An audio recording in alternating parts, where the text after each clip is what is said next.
So today we're discussing All Art is Ecological, Timothy Morton, which is a beautiful little quick read, very dense though with ideas. So that's the kind of way I like my philosophy.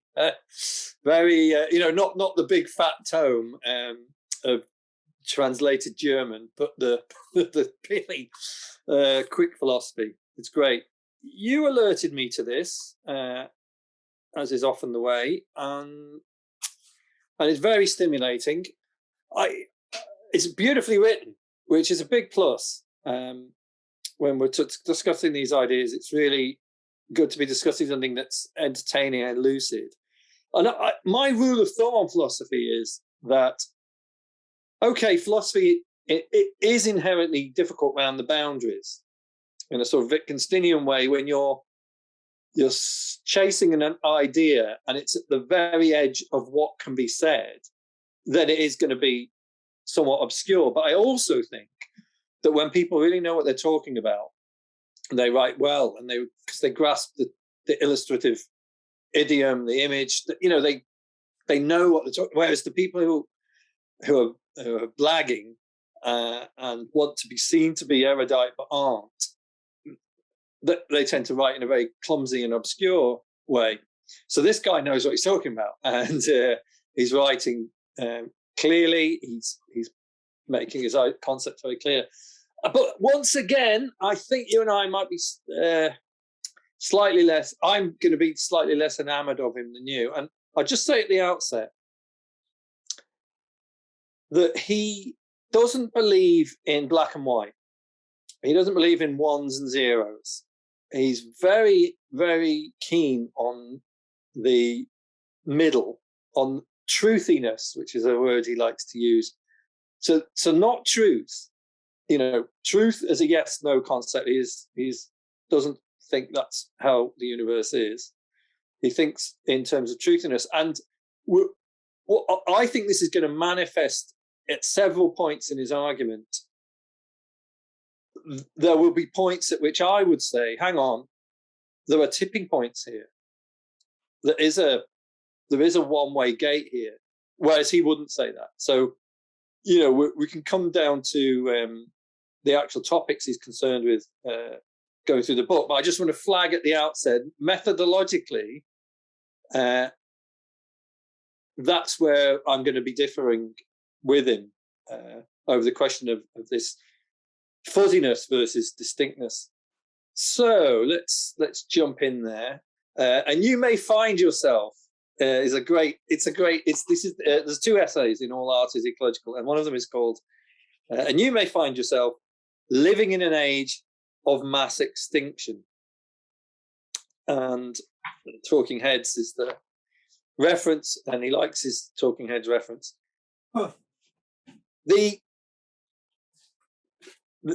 His argument is that we are living in an age of mass extinction, and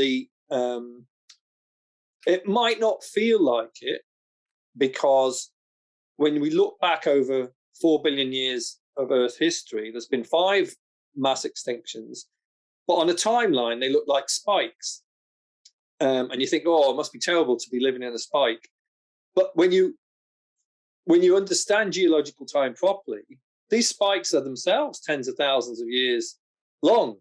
They only look spiky from the top. So we're in one. We're in one, according to Timothy Morton. And you know what? That does feel right. And his spike, he says, is caused by agricultural peoples creating a dynamic that runs away with human reworking of the planet and creating global warming, which he doesn't like the term global warming. He prefers mass extinction. And this is fine by me. It reminds me of the reading we did around Gregory Bateson, who said it's like a system. When a system loses its checks, its regulatory, like a steam engine that's able to release the steam, when it doesn't have that and it's out of control, that's what Bateson allowed Bateson to predict ecological disaster, even though he was writing in the 70s, before it was anywhere near as manifest. So this is like Bateson, but with a date put on it and a social historical moment put on it, the Mesopotamia and the development of agriculture. Now, here's a question for you, Andy. Was that really such a defining moment? Hasn't recent archaeology, and I'm not totally up on this, suggested that the discovery of agriculture actually wasn't such a runaway moment, that often the agricultural peoples went back to hunter-gathering? I think it's a hot topic in modern anthropology, and the question is, why the hell did people become agriculturalists? And there's a sort of element of to the wind of the spoils, or who gets to write the history. The agriculturists get to write the history, and it's a history of the unilateral rise of civilization based on agriculture. But the other thing is, of course, the people who didn't get involved in that, or the people who reverted, the people who surrounded civilization didn't get to write any history at all. So they're pretty much included. So I guess that's only the story of how the rise of agriculture was contested. Some people today, consider it to be, the domestication of man, directly analogous to the domestication of the cow or the wolf or whatever. Civilization is the domestication of man, and that sounds like a really good slogan if you're an anarchist. But actually, I think people mean it in a really serious way. You're domesticating humanity and building civilization. But that means that some of the detail of the origins of this are disputed. I mean, the other thing that's disputed, which is of note to Marxists, is that from a Marxist point of view, the new kind of economy gave rise to new social relations, and principally agriculture gave rise to civilization, big cities, which gave rise to division of labor and the emergence of priestcraft as a specialized function, classes, and, well, let's stick with the priestcraft. That is increasingly disputed. With the discovery of places like Göbekli Tepe, the argument is that, hunter-gatherers were quite capable of socializing, building huge temple, the most, significant architecture that we know of. And there's thousands of years before, the pyramids, for example.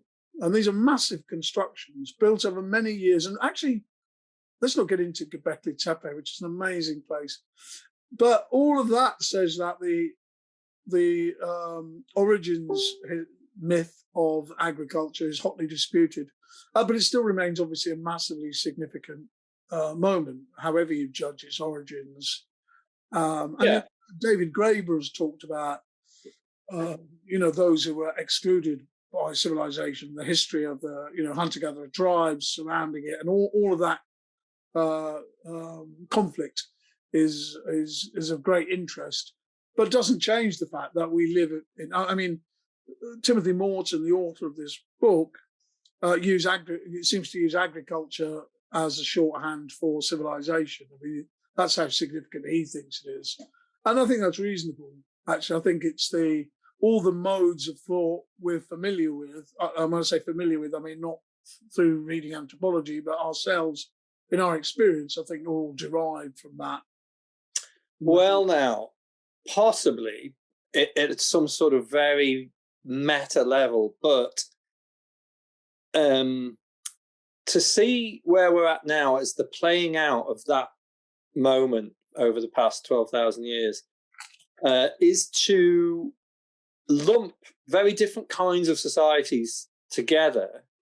Now, you can do it, and there's definitely some merit to doing it, but he's saying that essentially, whether it's the Stalin's Russia, the Aztec Empire, the Industrial Revolution, it's all the playing out of this initial kind of conquest of both agriculture and other human beings.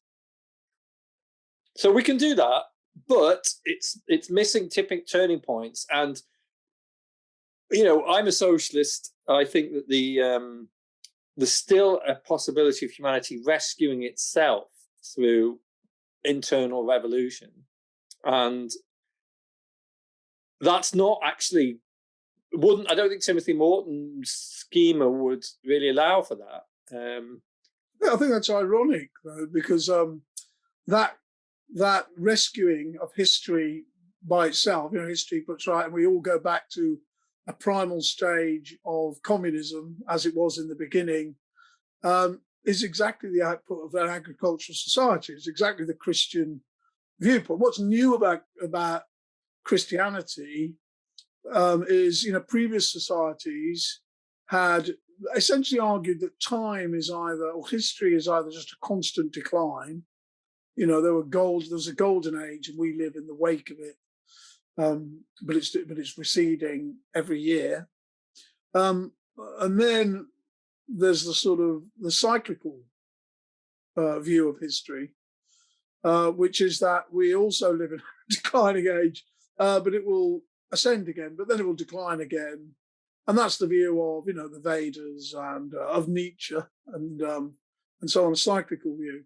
And what Christianity really introduces is this idea that there's only one history. It has a beginning, a middle, and an end, and we're in the middle of it. And the beginning of it is, we are one with God. We live in paradise, i.e., in the Garden of Eden, and then we fall from that through, the original sin or division of labor or whatever as you want to call it. But then we can recover that original situation through, dialectics. So that's what I'm saying. All I'm saying, I'm not disagreeing with that. I'm saying, but it's ironic that you say, you have this kind of mentality that we can just turn everything around. Maybe we can. Just is not quite my position. It's quite a big challenge. It is a significant challenge, much bigger than anything doled out on, I don't know, sort of I'm a celebrity, get me out of here or something like that. But there's also the barriers to it are the kind of things that Morton discusses in this pamphlet, the way that we conceive of history, the way we conceive of ourselves. Morton is a follower of this object-oriented ontology that I was saying to you earlier that I don't really understand it, and I've been put off it for a long time by the trendiness of the conception of object orientation, because being a computer programmer, I've been doing object-oriented programming. I thought it sounded like a really overly trendy and didn't sound I didn't take it very seriously.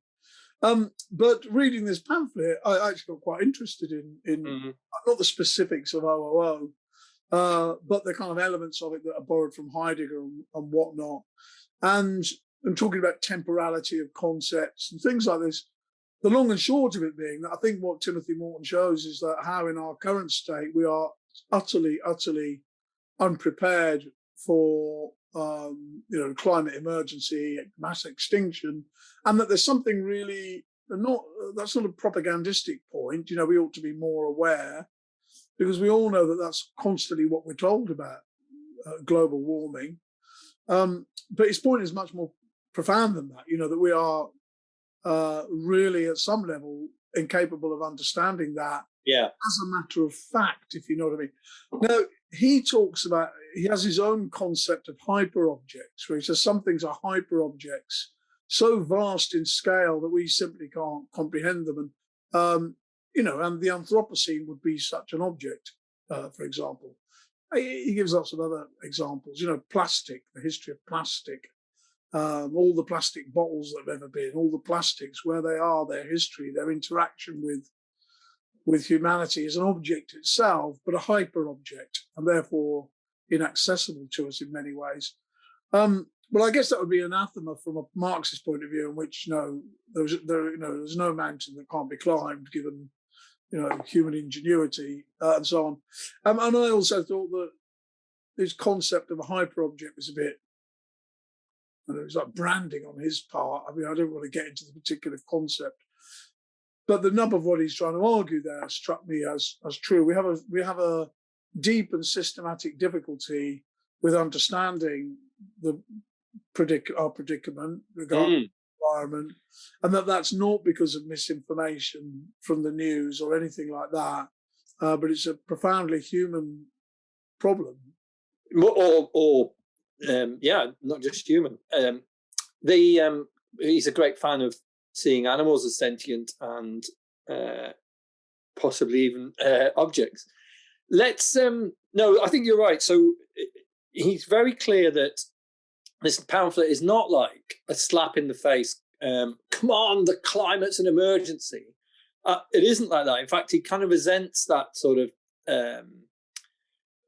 approach.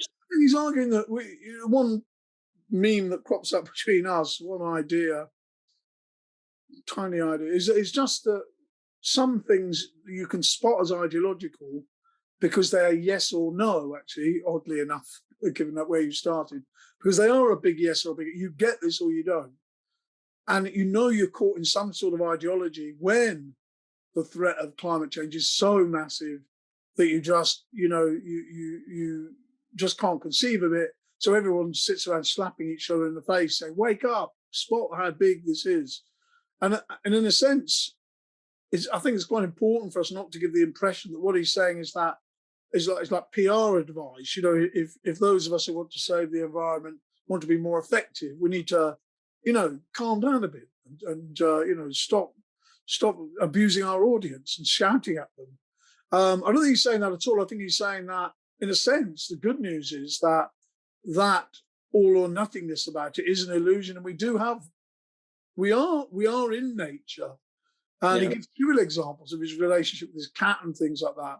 But it's not, you're not starting with a nothing, is his point, faced by a monolith that, you really can't get round, the monolith of environmental destruction. But in a sense, we have our toes in nature. We just don't recognize it in some ways because I think his point is that because we don't understand what it is to have your toes in nature. Yeah, and let's try and get down into that and his use of Heidegger. Now, this got a little bit slippery for me. I mean, it was quite dense in a short space of time, and I don't fully get the connection between it and the appreciate, the connection to the climate emergency. But so he starts with Kant and agrees with Kant that there's a distinction between things and thing data, and that the beauty experience tells us that this is so. That it tells us something weird is beyond the data. Which I liked. Art, and this is why it's in some ways it's a essay about art, because art for him comes closest really to capturing this weirdness. He gives a few examples of things, but for him the beauty is not that. I think he coins the word truth feel. The reason why the beauty experience is a beautiful experience is because it's got truth in it. So when you say something like everything is a lie, it says, well, that has no truth feel. That's a contradiction in terms. It doesn't even consistent with itself. But when you do a sculpture that's really weird but says something, that's got truth feel. So that's he starts with Kant like that, and then he says, now it's useful to turn to Heidegger and say that there's a distinction between things that when they're present, they're sort of asserting themselves to you. Their existence is vorhanden. It's on hand. It's present. And it could be an everyday thing you've walked past. He gives the example of a light switch. You've walked past it 1,000 times in your years in your home, but only once maybe does it have vorhanden because it's there's a power cut, and you really need to know it for some reason. So it has this. So, it also mentions accidents. When you have an accident, you're falling over. The way time slows down, everything becomes weird. These are very unusual situations. And what he sees as Heideggerian about that is that normally that's not how we see objects. They are to hand in a true, they're not present. They are, merely something or other. They become present in accidents, in extreme situations. They become weird and so on. And that this is like art. That's the connection that's being made. When you see something beautiful and you're overwhelmed, it's like you're seeing, not for the first time, but it's like you're really seeing, whereas you don't really see. You just get surfaces and two-handedness and things like that. And I thought that was very powerful. I wanted to explore that more. And he's saying something more than just you're not aware of it. So it's not a case of turning our awareness. They are intrinsically unknowable. They are intrinsically unknowable. You can get bits of them, but you can never know it all. And he gives the example of the light switch again. You could lick it. You could imagine it telling its autobiography. There's so many ways to discuss the light switch. Then there's back to Bateson, by the way, with his notion of totally the infinity of differences that could make a difference, absences, things like, as opposed to objects. I thought it threw us right into that. Totally does, yeah. So it has, everything is every object is connected to everything, really. There's an infinite way of coming at it, which means it isn't ever fully graspable. And so what we're talking about is not just the difference in paying attention, but being shocked into or disturbed into getting a different handle on something that we previously just took for granted, thought we knew, but we never really know. And I suppose, to answer my earlier query, how is he connecting this philosophy to the question of the ecology? I suppose that's what he's saying about the times we live in. We think we know our times. We think we know what we're doing, but we don't. As you said, it's a very short pamphlet, very propagandistic, part of a long series of pamphlets by Penguin. Perhaps we should mention this. Penguin Books, Green Ideas. So 20 books featuring people like Rachel Carson, Di Quing, Jared Diamond, Edward Wilson, etc., but Greta Thunberg and whatever, but pamphlets around the theme of ecology. And so one of the things, that isn't really developed there at great length is what are the implications for the politics of... I had exactly the same thought about what are the implications for me, first of all. Am I voorhanden to myself or zuhanden? I'd like to think I'm aware, but perhaps I'm not. I probably aren't. I thought he actually had a powerful impact on me. He says something at one point, I can't remember what he's talking about exactly, but he says, it's not a matter of shouting at someone till they change their mind or they get that you're right, so they acquiesce in what you're saying or something like that. He says if you see it a certain way, it's like you suddenly start bleeding. It makes a huge difference to you. And I started feeling a bit like that he was offering a different way of seeing this whole relationship, which, by the way, precluded the idea that, now I get it, I can control it, like in a kind of... Give me mocking a sort of Marxist approach, but I'm allowed to, having been a Marxist, if you know what I mean. But that kind of notion that if we describe it correctly, we'll be back in charge again. And he kind of writes that off as an essentially like his agricultural, civilizational fantasy that we're going to get back in control. So I thought that was a really positive thing to say, because we aren't going to get back in control. But it just made you realize that what the connection with nature that you do have or can have is profoundly important, because that's the basis in which, the fulcrum around which things can turn. And I ought to rewind very slightly and say that I heard this guy's name because we were talking the Blake Society about a conference that we want to hold next year. One of the trustees is organising, which will be about Blake and nature. And I've had for a long time a bee in my bonnet about Blake and nature, which basically consists of saying that ostensibly Blake sounds very anti-nature. So he says things like, where man is not, nature is barren, which is the kind of thing I imagine saying that to an environmentalist. They go crazy, because that's the in way, it doesn't value nature enough. So if that were true of Blake, then Blake has nothing to say to the present moment, because ecological collapse is the present moment. And Blake's preeminence in the counterculture would be a thing of the past. It would be something he no longer is no longer relevant in a sense. So that would be a bad outcome. So it made me think, I wanted to get into this business of Blake and nature.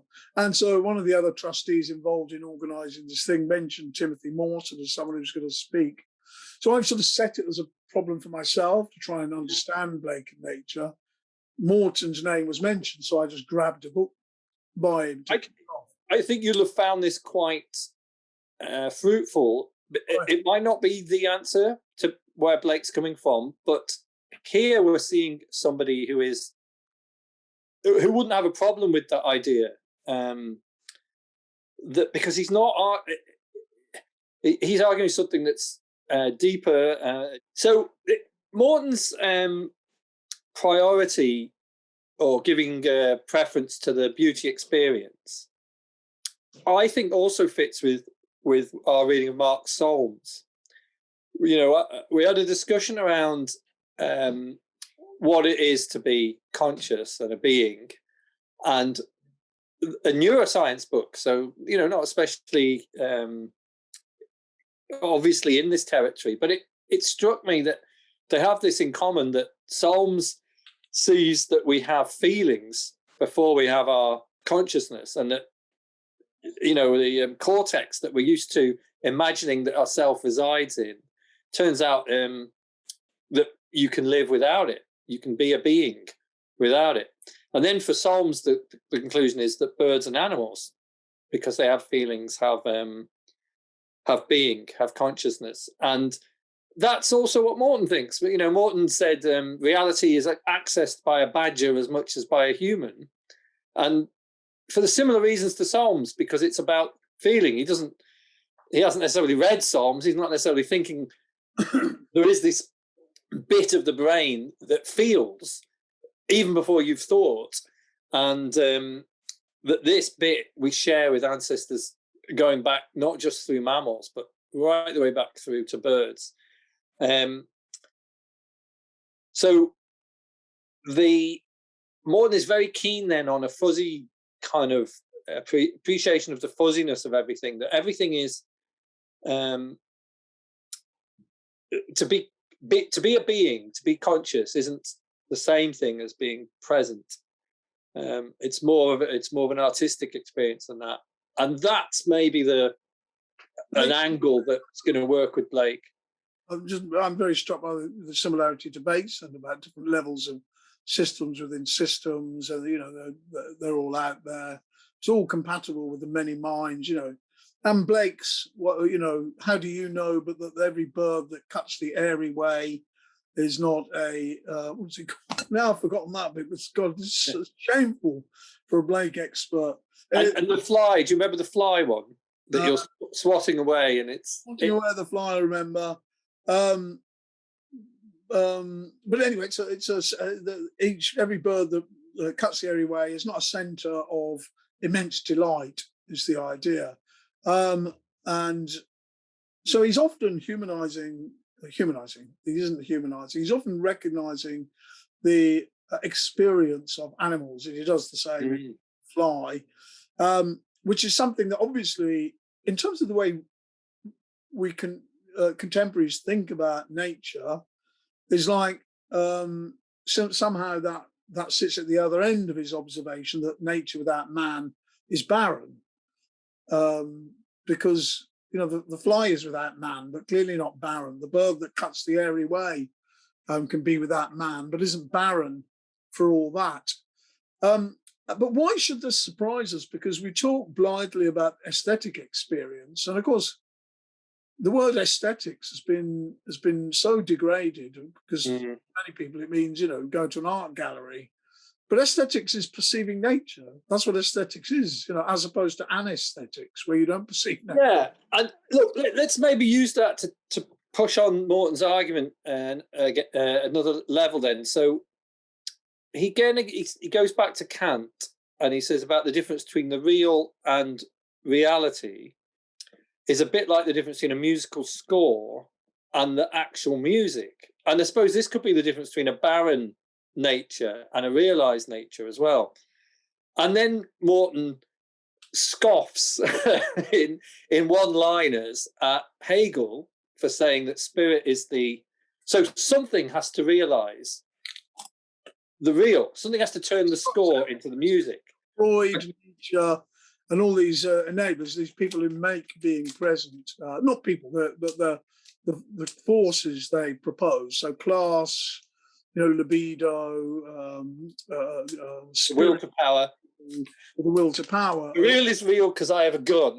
He gives us the amusing example for Nietzsche's philosophy. But that is, that's how, for example, again, picking on Marxism, when you talk about history, it's the Marxist concepts that determine what is real as opposed to what is contingent. So it's the Marxist concept, what was really happening in the Crusades. To get out what was really happening, what is the real? It's the things that exemplify Marxist concepts, class struggle and so on. And the other things are less real somehow. So in that sense, it's a reasonable thing to say that Marx and Hegel and the master thinkers, as they used to call them, Marx, Freud, and Nietzsche, the maîtres penseurs, how they all have that model. They, as opposed to the Heideggerians who think about these things differently. Let's just say. Well, except he says, and I haven't read Heidegger for maybe 40 years, and even then, found it tough. I found it very negative, dialectical sort of pick an object and then break it up by juxtaposing it with almost random stuff. But he says Heidegger does belong to this cohort because he uses the concept of Dyson, of being there to realize the real. But for Heidegger, he's kind of at a meta level because he sees Marx, Hegel, Kant as all different modes of Dyson. So this, or Dyson, I'm not sure how he would pronounce it. Oh, well, I don't know how to pronounce it, but I did I got the Graham Harman book on, I ordered it, I've got it here as a book. I also got it as an audio book, and I was pleased to discover that it rhymes with star sign, Dasein. Dasein, okay, brilliant. That's good for this video. We can have the correct Dasein. Okay, so Dasein, but it's still doing the same thing. It's bringing into reality. I don't think that's right at all. I think Dasein is being, but it isn't always present, sort of thing. So the mystery is how that happens. He talks a lot about how it's a flickering thing. It's not an all or nothing thing, as in Marx, Nietzsche, Hegel, whatever, where the Oedipal urge is there, or the class struggle is there, or the will to power is there in a particular instant. That his argument is that Heidegger has a much more there's nothing unambivalent and unambiguous that makes being present in the way that there is in Marx, Nietzsche, Hegel, etc. And that is why Heidegger's philosophy, about which clearly neither of us are experts. I mean, we missed a generation there. The generation after we went to college, all of a sudden everybody was reading Heidegger. When I went back to where did I go? To Middlesex University, where the radical philosophy people were. And they were all doing Heidegger by this point, which I just poo-pooed as, there's Heidegger, the crazy Nazi. Why would I be interested in that? So therefore, like you, I think I've never really engaged with him, and I still don't have a view on it. But I found that idea suggestive, and all of a sudden, the phrase I've been hearing for years about, a critique of the metaphysics of presence, that kind of thing, It began to make at least some sense to me what that's Mm, about. yeah. But all of this to me, what was convincing about it was this almost phenomenologically, reading about this stuff, I thought, well, that is true. That's what is mysterious about the experience of beauty. As you know, I've started going out walking a lot in an attempt at this late stage in the game to get fit. And but one thing I find is I take photographs all the way around. And I tend to take photographs either of sort of strange relations between the urban and the natural, because I walk up the Lee Valley, the River Lee Valley, and you often see graffiti, you know, quite good graffiti actually, pretty, you know, because you've got a lot of space to do it on the bridges that go across the canal and things like that. But you can see you get these strange juxtapositions of the natural world and things like that. But mostly I find myself taking pictures of nature, quote unquote, but kind of up close. My favorite, I've got lots of pictures I seem to have taken. And this isn't something I set out to do. By looking at the pictures I've taken, I've realized what I'm interested in. Because most of the pictures are of vines knotted around trees or tree trunks that are in strange shapes and the forms of nature. And I know that when I look at them, I'm kind of overpowered in the way that Morton describes. I have the kind of experience he's on about. I get a feeling of looking at something, let's call it real. you know. That makes a lot of sense as well, because I think if you pull out from that narrow image, you're not looking at nature anymore. I mean, I think it's in Morton where he says, or something else I read recently, that the landscape we should realize how uncanny it is to have gardens with cut grass and fields with lonely machinery harvesting the crop. That's not nature. But you could still find it on an individual tree. Yeah. And you can find I'm just as interested in a friend of ours, a mutual friend of ours, Ian Land, takes photographs of stuff. And often it's just patterns and it won't just, sometimes it's in nature as the way we've described. Sometimes it's other kinds of patterning and textures and things like that. And I think that's what we're getting towards. I mean, I don't find the vines and tree trunks especially interesting because it's pure nature. Actually, I think it's just as way more like to see in interesting forms. The railway bridges are pretty monolithic and uninteresting in their structures. Although where the graffiti's all over them and they get mirrored in the water beneath them, then it can get quite interesting. But it's the forms there that are interesting. But in any case, whatever it is that's interesting, the experience of being interested in it is the kind of experience Morton describes. And in a funny way, because I realized that after reading this pamphlet, I realized that a bit more clearly. It made me realize that this is much more of a Blakean experience. And my walking around, it isn't just like, Coleridge and Wordsworth, going off for a romp around the Quantocks. And I'm doing what they did, and doesn't that make me a romantic? I don't mean that. I mean the actual experience of looking at the things seemed to me. I suddenly realised, yeah, that's exactly what Blake is talking about when he talks about seeing, eternity in a grain of sand. It's exactly that kind of experience, this completely different relationship to the world.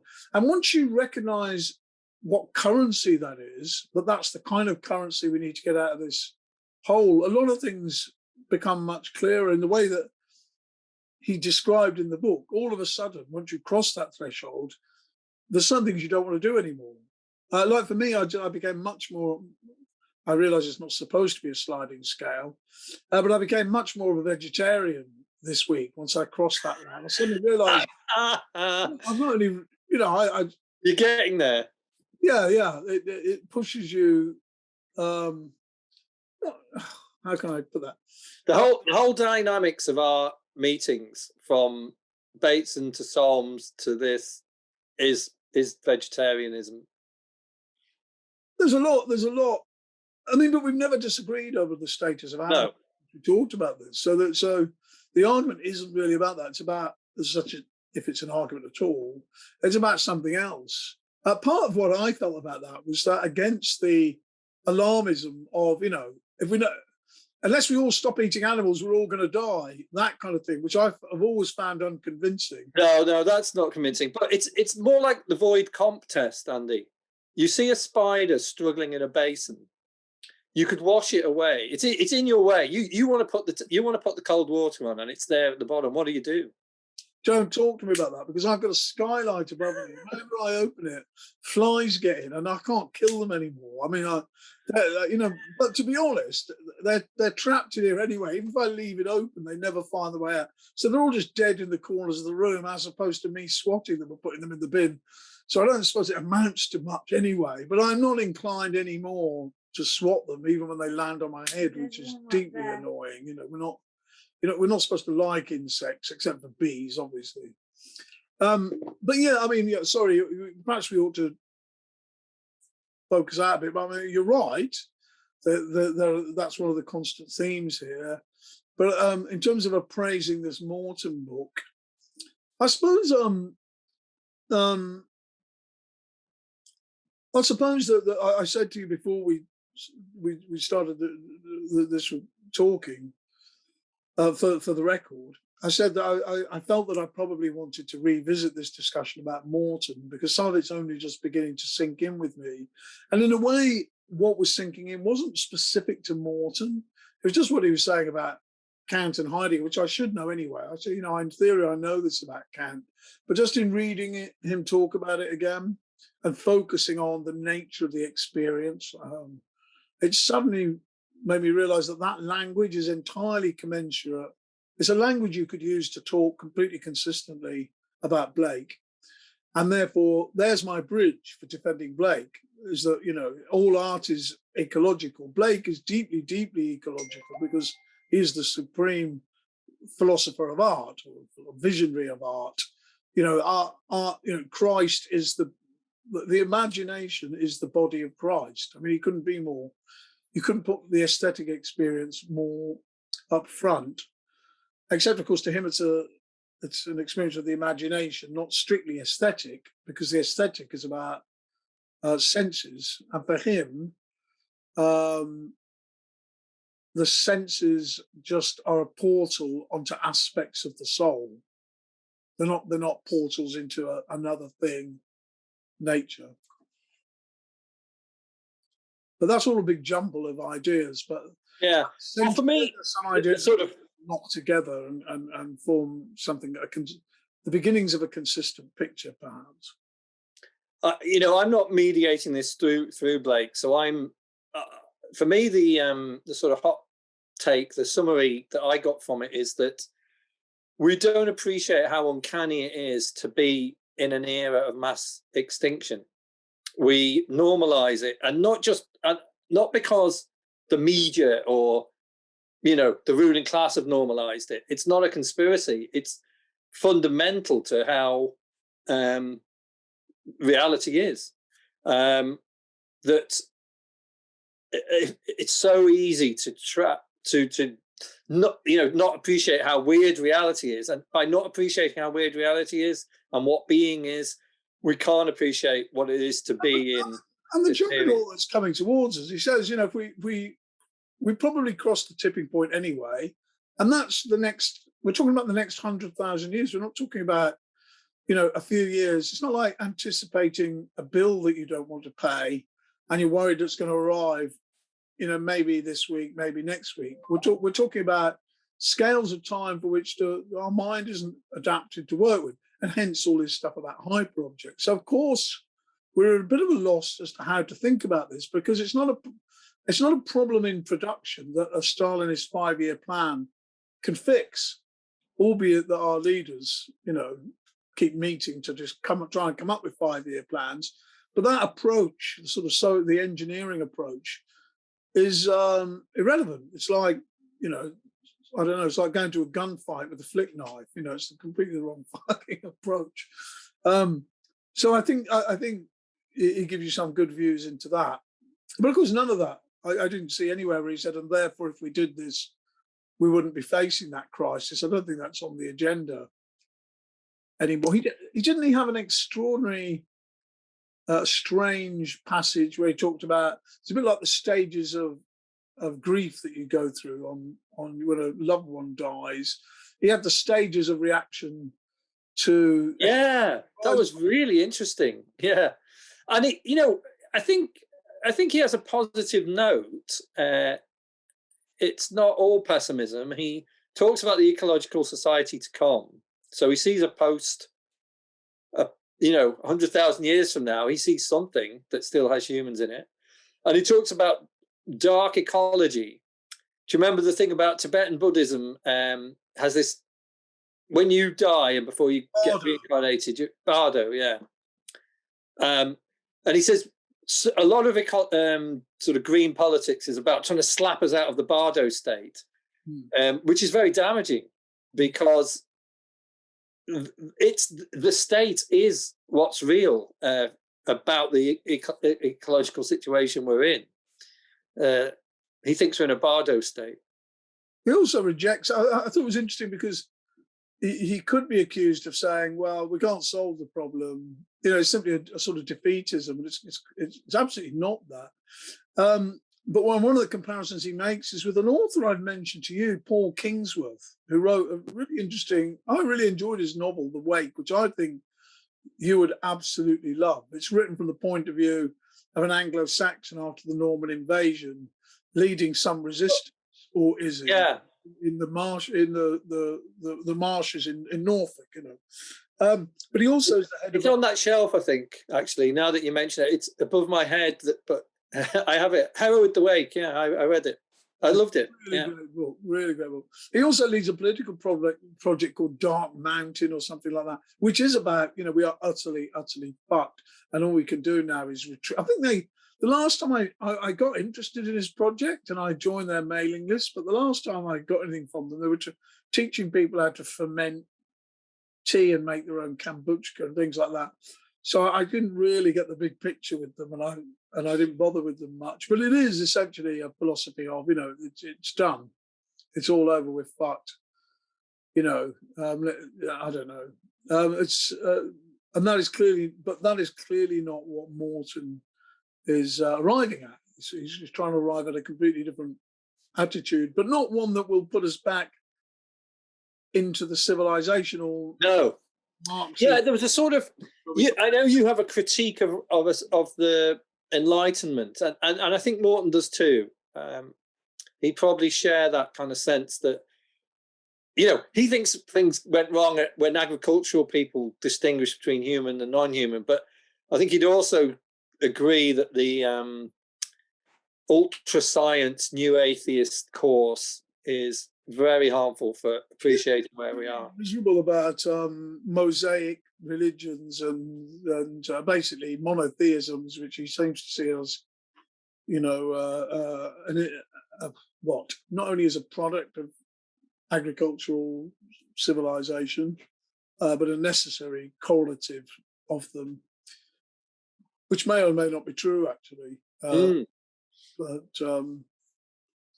so yeah, there was an element of that kind of lightweight atheism about it, but it didn't bother me too much. I thought it was a bit trivial, to be honest. It sort of digs at it, but that's by the by, I suppose. So maybe we should wrap up because I think I think we both. Certainly, I got a lot out of the book, but what I got out of it was highly suggestive in terms of what I think I need to be thinking about if I want to pursue my project of relating Blake to Extinction Rebellion and things like that.